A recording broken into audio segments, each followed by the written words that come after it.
الحمد لله رب العالمين والصلاة والسلام على رسوله الكريم أما بعد.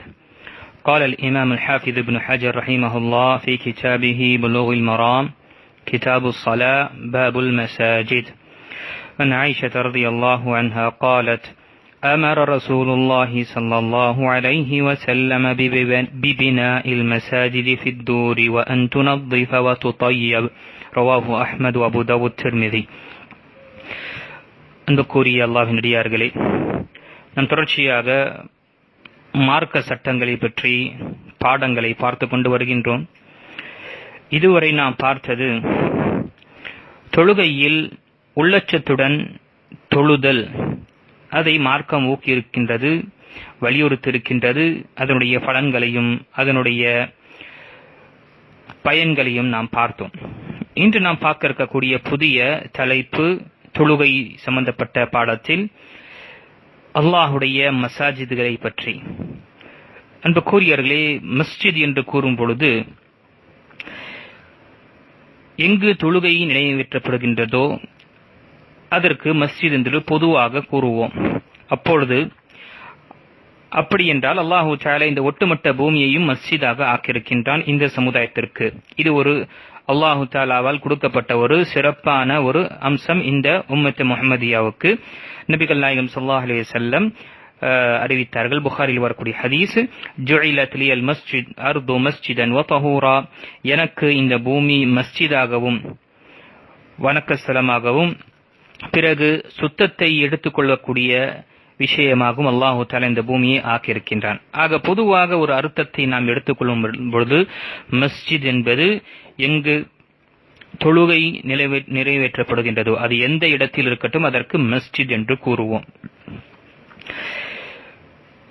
நாம் குறிப்பாக இந்த தலைப்பை பற்றி நாம் பார்க்க இருக்கும் பொழுது இங்கு சொல்லப்பட்ட இந்த மஸ்ஜித் என்ற இந்த வார்த்தைக்கு அர்த்தம் என்பது குறிப்பானதாக தொழுகைக்காக ஒரு இடத்தை நாம் நியமனம் செய்கின்றோம், ஒரு ஏற்பாடு செய்கின்றோம். தொழுகைக்காக என்று மக்கள் கூடட்டும், இங்கு தொழுகை நிறைவேற்ற வேண்டும் என்ற ஒரு உன்னதமான இந்த அமலுக்காக ஒரு இடத்தை நாம் ஏற்பாடு செய்கின்றோம், அதற்கு மஸ்ஜித் என்று கூறப்படும்.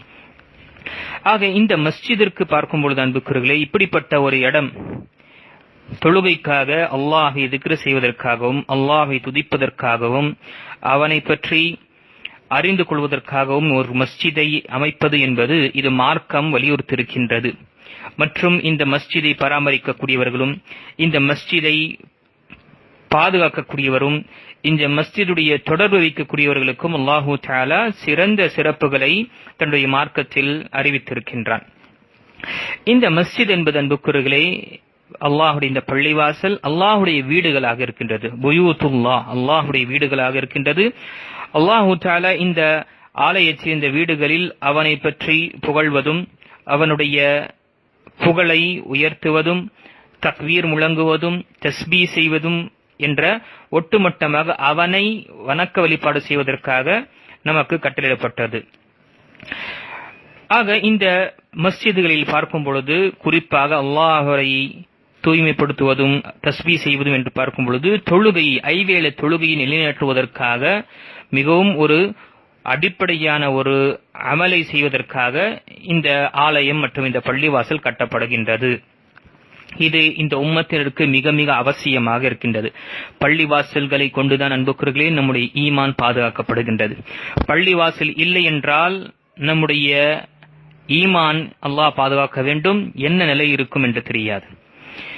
ஏனென்றால் இந்த பள்ளிவாசல் இருக்கிறதுனால தான் நம்முடைய ஈமான் இன்னும் பாதுகாப்புடன் இருக்கின்றது. நம்முடைய சந்ததிகள், வரக்கூடிய சந்ததிகள், அவர்கள் இஸ்லாத்தை பற்றி அறிந்திருக்கின்றார்கள். ஆகிய இந்த பள்ளிவாசலுடைய தொடர்பு விடுபட்டது என்றால் நம்முடைய ஈமானுடைய பலவீனம் குறைந்து அந்த பலவீனம் ஏற்பட்டு கொண்டே இருக்கும். ஆகையால் தான் இஸ்லாத்திற்கு எதிராக இருக்கக்கூடிய எதிரிகளும் பகைவர்களும் அவர்கள் செய்யக்கூடிய மிகப்பெரிய ஒரு சூழ்ச்சி என்ன, இந்த சமுதாயத்தை வாளால் நாம் வெற்றி பெற முடியாது, நாம் போரிட்டு நாம் போர்க்களத்தில் இவர்களை வெற்றி பெற முடியாது, இவர்களை மார்க்கத்திலிருந்து வெளியேற்ற வேண்டும், மார்க்கத்திலிருந்து இவர்களை அகற்ற வேண்டும். இதை செய்தோம் என்றால் நாம் வெற்றி பெறுவோம். அது மிக முக்கியமானது. இந்த மார்க்கத்தை போதிக்கக்கூடிய இடமானது அல்லாஹுடைய அந்த ஆலயம் மஸ்ஜிதுகளாக இருக்கின்றது. இந்த மஸ்ஜிதிலிருந்து இவர்களை நாம தூர வைத்தோம் என்றால், இவர்களை இதிலிருந்து நாம விலக்கி விட்டோம் என்றால் நாம் அவர்களுக்கு நாம் வெற்றியாளர்களாக ஆகிவிடுவோம் என்று அவர்கள் செய்கின்றார்கள். ஆக நம்முடைய ஈமானுடைய பாதுகாப்பு நாம் வைத்திருக்கக்கூடிய மஸ்ஜிதின் தொடர்பில் தான் இருக்கின்றது. அன்புக்குரியவர்களே, யார் மஸ்ஜிதுடைய தொடர்பு இருக்கின்றதோ அவர்களுடைய ஈமான் இருந்து கொண்டே இருக்கின்றது. யார் மஸ்ஜிதை உடைய தொடர்பு இல்லையோ அல்லாஹ் பாதுகாக்க வேண்டும் அவருடைய நிலைமை. சரி, அதற்கு பிறகு மஸ்ஜித் என்று பார்க்கும் பொழுது அன்புக்குரியவர்களே, பள்ளிவாசல்கள் என்று பார்க்கும் பொழுது இது தொழுகைக்காக ஏற்பாடு செய்யப்பட்ட ஒரு இடம். இதுல இரண்டு வகைகள் இருக்கும். ஒன்று அல்லாஹால் ஏற்படுத்தப்பட்டது, அல்லாஹு தஆலா கட்டளையிட்டான், அல்லாஹு தஆலா இந்த பள்ளிவாசலை கட்டுமாறு நமக்கு கட்டளையிட்டான், அது ஒரு புறம் இருக்கின்றது. இரண்டாவது, மக்கள் முஸ்லிம்கள் ஒரு இடத்தை கட்டுகின்றார்கள், ஒரு இடத்தை ஏற்பாடு செய்து அங்கு தொழுகையை நிறைவேற்றுவதற்காக அதை முழுமையாக வக்ஃப் செய்து விடுகின்றார்கள், முழுமையாக அதை மார்க்கத்திற்காக தானம் தர்மம் செய்கின்றார்கள். ஆக இந்த இரண்டு நிலைகள் இருக்கின்றது. முதல் வகையை நாம் பார்க்கும் பொழுது அல்லாஹு தஆலாவால் ஏற்படுத்தப்பட்ட அல்லது அல்லாஹு தஆலாவால் உயர்த்தப்பட்ட ஆலயங்கள் பார்க்கும் பொழுது 3 ஆலயங்கள் நாம் அறிவோம். மஸ்ஜிதுல் ஹராம், மஸ்ஜிதுல் நபவி, மஸ்ஜிதுல் அக்ஸா. இந்த மூன்றுக்கும் சிறப்பானது அல்லாஹு தஆலா இதில் இருக்கக்கூடிய சிறப்புகளையும் இதில் இருக்கக்கூடிய அஜரையும் கூறியும் அல்லாஹு தஆலா தன்னுடைய மார்க்கத்தில் கூறியிருக்கின்றார். நபி ஸல்லல்லாஹு அலைஹி வஸல்லம் அதை பற்றி நமக்கு காட்டி தந்திருக்கின்றார்கள். மஸ்ஜிதுல் ஹராமில், மக்காவில் இருக்கக்கூடிய மஸ்ஜிதுல் ஹராமில், பைத்துல்லாவில், அங்கு ஹரமில் தொழக்கூடிய தொழுகை சுப்ஹானல்லாஹ் அது 1,00,000 தொழுகையை விட சிறந்ததாக இருக்கின்றது. அதற்கு பிறகு மஸ்ஜிது நபவியில் தொழக்கூடிய தொழுகை 1000 தொழுகைக்கு விட சிறந்ததாக இருக்கின்றது. அதே போல அடுத்ததாக மஸ்ஜிதுல் அக்ஸா, இது 500 தொழுகை தொழுவதை விட சிறந்த அந்த அஜரும் கூலியும் சிறந்ததாக இருக்கின்றது என்று நபி ஸல்லல்லாஹு அலைஹி வஸல்லம் காட்டி தந்திருக்கின்றார்கள். ஆக இந்த சிறப்பு இந்த 3 பள்ளிவாசலுக்கு மட்டும்தான் இருக்கின்றது. வேறு எந்த ஒரு பள்ளிவாசலுக்கும் இப்படிப்பட்ட ஒரு சிறப்பு கிடையாது. அதே போல இந்த 3 பள்ளிவாசல்களில் இன்னொரு சிறப்பு என்று பார்க்கும் பொழுது இந்த 3 பள்ளிவாசல்களுக்கு தான் நாம் பயணத்தை மேற்கொள்ள முடியும். ஒருவர் பயணம் மேற்கொள்ள விரும்பினார் என்றால் ஒரு மஸ்ஜிதிற்கு, இந்த 3 மஸ்ஜிதுக்கு தான் அவர் பயணம் மேற்கொள்ள முடியும். வேற எந்த ஒரு மஸ்ஜிதிற்கும் அவர் பயணம் மேற்கொள்ள கூடாது, மார்க்கம் தடை செய்திருக்கின்றது. சஹீஹான புகாரில் வரக்கூடிய ஹதீஸில் பார்க்கும் பொழுது லா தஷுத்துர் ரிஹால இல்லா இலா ஸலாஸத்தி மஸாஜித், நீங்கள் பயணத்திற்காக புறப்பட வேண்டும் என்றால், பயணத்தை மேற்கொள்கின்ற என்றால் 3 மஸ்ஜித்களை தவிர வேறு எதற்காகவும் நீங்கள் பயணத்தை மேற்கொள்ளக்கூடாது. மற்ற எந்த ஒரு மஸ்ஜிதிற்கும் நீங்கள் இபாதத் என்ற அடிப்படையில் நாம பயணத்தை மேற்கொள்ளக்கூடாது. அது 3: ஒன்று மஸ்ஜிதுல் ஹராம், 2வது மஸ்ஜிதி ஹாதா, இந்த மஸ்ஜித் என்று நபி ஸல்லல்லாஹு அலைஹி வஸல்லம் சுட்டிக்காட்டினார்கள். 3வது மஸ்ஜிதுல் அக்ஸா. இந்த 3 பள்ளிவாசலுக்கு நாம பயணம் மேற்கொண்டு இபாதத்திற்காக நன்மை தேடி வண்ணமாக செல்வது என்பது அனுமதிக்கப்பட்டது. இதை தவிர வேறு எந்த பள்ளிவாசலிலும் இந்த நம்முடைய நாட்டிலிருந்து அல்லது நம்முடைய இந்த ஊரிலிருந்து இந்த ஊருக்கு, இந்த மாநிலத்தில் இருக்கக்கூடிய பள்ளிவாசலுக்கு நான் சென்று தொழுவேன், நான் சென்று அங்கு பயணத்தை மேற்கொள்வேன் என்று இருக்கும் பொழுது அது மார்க்கம் தடுத்திருக்கின்றது.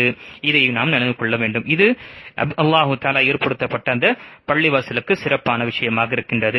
இதுவரை என்றால் சுப்ஹானல்லாஹ், ஷேக் உஸைமீன் ரஹிமஹுல்லாஹ் அவர்கள் இந்த 3 பள்ளிவாசல்களை விட வேற எந்த ஒரு பள்ளிவாசலுக்கும் இபாதத் என்ற அடிப்படையில் ஒருவர் பயணத்தை மேற்கொள்கின்றார் என்றால் அது ஹராம் ஆகிவிடும் என்று கூறியிருக்கின்றார்கள். அதற்கு பிறகு அன்புக்குரியவர்களே, இந்த பள்ளிவாசலுடைய தொடர்பை பார்க்கும் பொழுது ஹதீஸ் நாம் பார்த்த 263வது ஹதீஸ் அம்மி ஆயிஷா ரலியல்லாஹு அன்ஹா அறிவிக்கக்கூடிய ஹதீஸில், வீடுகள் சூழ்ந்துள்ள தெருக்களில் பள்ளிவாசல்கள் கட்டுமாறும் அவற்றை தூய்மையாக வைத்துக் கொள்ளுமாறும் அவற்றில் நறுமணம் கமழச் செய்யுமாறும் நபி ஸல்லல்லாஹு அலைஹி வஸல்லம் அவர்கள் கட்டளையிட்டார்கள் என்று ஆயிஷா ரலியல்லாஹு அன்ஹா அவர்கள் அறிவித்தார்கள். இந்த ஹதீஸ் அபூ தாவூத் மற்றும் அஹ்மதில் வரக்கூடிய சஹீஹான ஹதீஸாக இருக்கின்றது.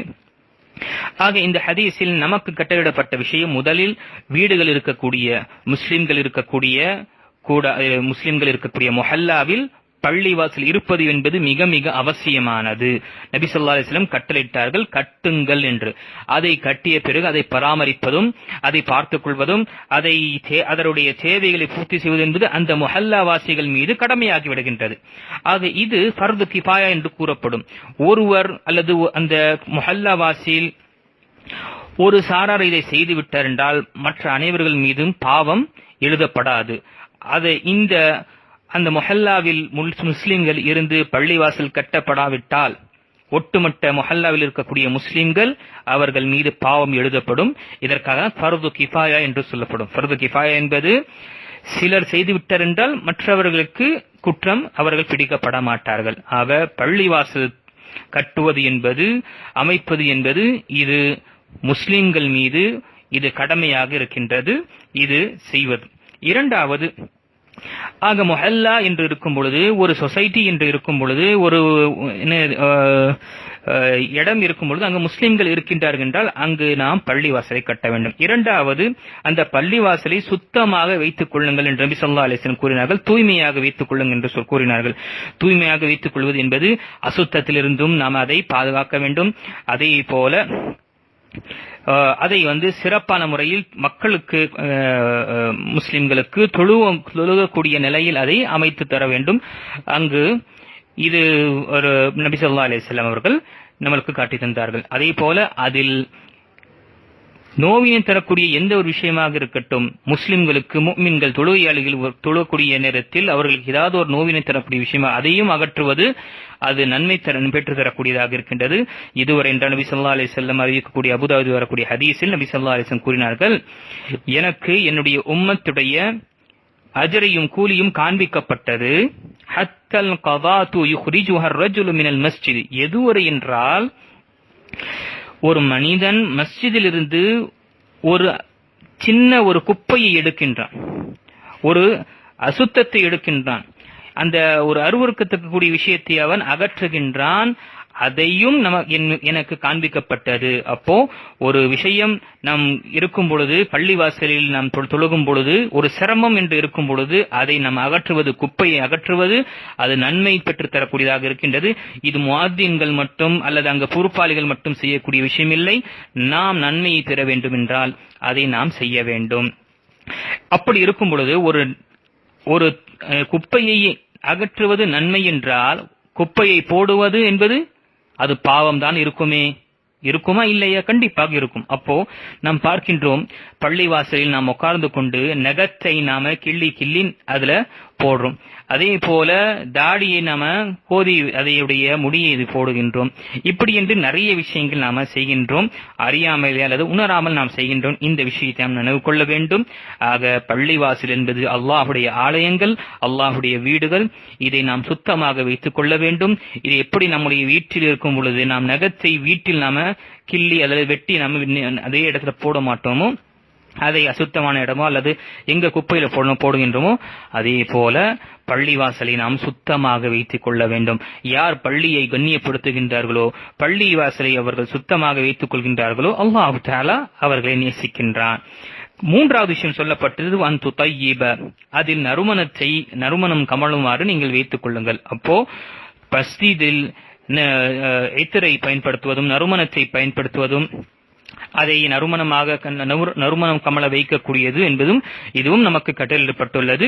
ஆகையால் தான் நாம் பார்ப்போம், குறிப்பாக சவுதிக்கும் மற்ற நாடுகள், இஸ்லாமிய முஸ்லிம்கள் இருக்கக்கூடிய அதிகப்படியாக இருக்கக்கூடிய முஸ்லிம் நாடுகளில் பார்க்கும் பொழுது அங்கு பள்ளிவாசலுக்கு அங்கு ஊது வைக்கப்படும். அதே போல இத்தர் நறுமணம் அதை பூசப்படும். இப்படி அவர்கள் சுத்தமாகவும் நறுமணமாக வைத்துக் கொள்வார்கள். ஏனென்றால் வரக்கூடியவர்களுக்கு மிகவும் அவர்கள் ஆறுதல் மற்றும் மன நிம்மதியுடன் அவர்கள் தொழுது விட்டு செல்வதற்காக முயற்சி செய்வார்கள். இப்படி இருக்கும் பொழுது நாம் தொழுகைக்கு வரும் பொழுது நம்மை நாம் சுத்தப்படுத்திக் கொண்டு சுத்தமாக நாம் வர வேண்டும். வேர்வையுடன் முழுமையாக அசுத்தமான ஆடையுடன் நாம் வருவது என்பது இது மக்களுக்கும் வரக்கூடிய முஸ்லிம்களுக்கும் சிரமமாக இருக்கும். அது மட்டுமல்ல, வானவர்களும் தொழுகையில் வருவார்கள், அவர்களுக்கும் சிரமமாகும். அதற்காக நபி ஸல்லல்லாஹு அலைஹி வஸல்லம் கூறினார்கள், வெங்காயத்தை அல்லது பச்சை வெங்காயம் அல்லது பச்சை பூண்டை அவர் சாப்பிட்டு விட்டு நம்ம பள்ளிவாசலுக்கு வர வேண்டாம் என்று நபி ஸல்லல்லாஹு அலைஹி வஸல்லம் கூறினார். ஏனென்றால் அதனால் துர்நாற்றம் ஏற்படுகின்றது. அந்த துர்நாற்றத்தினால் முஃமின்களுக்கும் நோவினை அது ஏற்படுகின்றது, சிரமம் ஏற்படுகின்றது. அதே போல வானவர்களுக்கும் சிரமம் ஏற்படுகின்றது. ஆக இந்த விஷயத்தை நாம் நினைவு கொள்ள வேண்டும். இந்த ஹதீஸில் 3 விஷயங்கள். ஒன்று, முஹல்லாவில் இருக்கக்கூடிய முஸ்லிம் முஹல்லாவில் பள்ளிவாசல் கட்டுவது என்பது ஒட்டுமொத்த முஸ்லிம்கள் அவர்கள் ஒரு சாரார் செய்துவிட்டார் என்றால் அவர் பொறுப்பு முடிந்துவிட்டது, இல்லை என்றால் ஒட்டுமொத்த முஸ்லிம்கள் அவர்கள் குற்றவாளிகளாக ஆவார்கள். இரண்டாவது, அதை நாம் பராமரிப்பது என்பது அந்த முஹல்லாவாசிகள் மீது கடமையாக இருக்கின்றது. முஹல்லாவாசிகள் அதை பார்த்துக் கொள்ள வேண்டும். யார் அல்லாஹ்வுடைய ஆலயத்தை பார்த்துக் கொள்கின்றார்களோ, அதை பராமரிக்கின்றார்களோ, அல்லாஹ் அவர்களுடைய வீட்டை அவன் பொறுப்பை எடுத்துக் கொள்கின்றான். ஆக முஹல்லாவில் இருக்கக்கூடிய மஸ்ஜிதை நாம் பாதுகாக்க வேண்டும். முஹல்லாவுடைய மஸ்ஜிதை நாம் பாதுகாத்தான் அன்புக்குரியவர்களே, இது சரியாக இல்லை என்றால் நாம் அனைவரும் அறிவோம் இருக்கக்கூடிய நிலைமை இப்படி என்றால் மஸ்ஜிதுகளை மூடுவதற்காக தான் முயற்சி இருக்கின்றதே தவிர எந்த ஒரு புதிய மஸ்ஜிதை ஆரம்பிக்க வேண்டும் என்ற எவ்வளவு சிரமம் என்று நாம் அனைவரும் அறிவோம். இந்த விஷயத்தை நினைவு கொண்டு இருக்கக்கூடிய மஸ்ஜிதுகளை நாம் பாதுகாக்க வேண்டும். அதை பாதுகாப்பது என்பது தொழுக வேண்டும், அதில் ஐவேளை தொழுகை நிறைவேற்ற வேண்டும். அதே போல அதற்குரிய தேவைகளையும் அதற்குரிய ஏதாவது குறைபாடுகள் இருந்து என்றால் அதை நாம சீர்படுத்த வேண்டும். அல்லாஹு தஆலா சொல்லக்கூடியவனுக்கும் கேட்கக்கூடிய அனைவர்களுக்கும் மஸ்ஜிதுடைய இந்த கண்ணியத்தை நம்முடைய மனதில் அல்லாஹு தஆலா ஏற்படுத்துவானாக. என்றென்றும் மஸ்ஜிதுடன் நம்முடைய தொடர்பை அல்லாஹு தஆலா வைப்பானாக. இந்த கொரோனா மற்றும் ஊரடங்கு நாட்களில் இருக்கக்கூடிய இந்த நிலைமை அல்லாஹு தஆலா சீர்படுத்தி இந்த நோயை அல்லாஹு தஆலா அகற்றி நம்மை மீண்டும் இந்த பள்ளிவாசலுடைய தொடர்பு உள்ளவர்களாக அல்லாஹு தஆலா ஆக்கி அருள்வானாக. ஆமீன். வாஹிரு தஅவானா அல்ஹம்துலில்லாஹி ரப்பில் ஆலமீன். அஸ்ஸலாமு அலைக்கும் வரஹ்மத்துல்லாஹி வபரகாத்துஹு.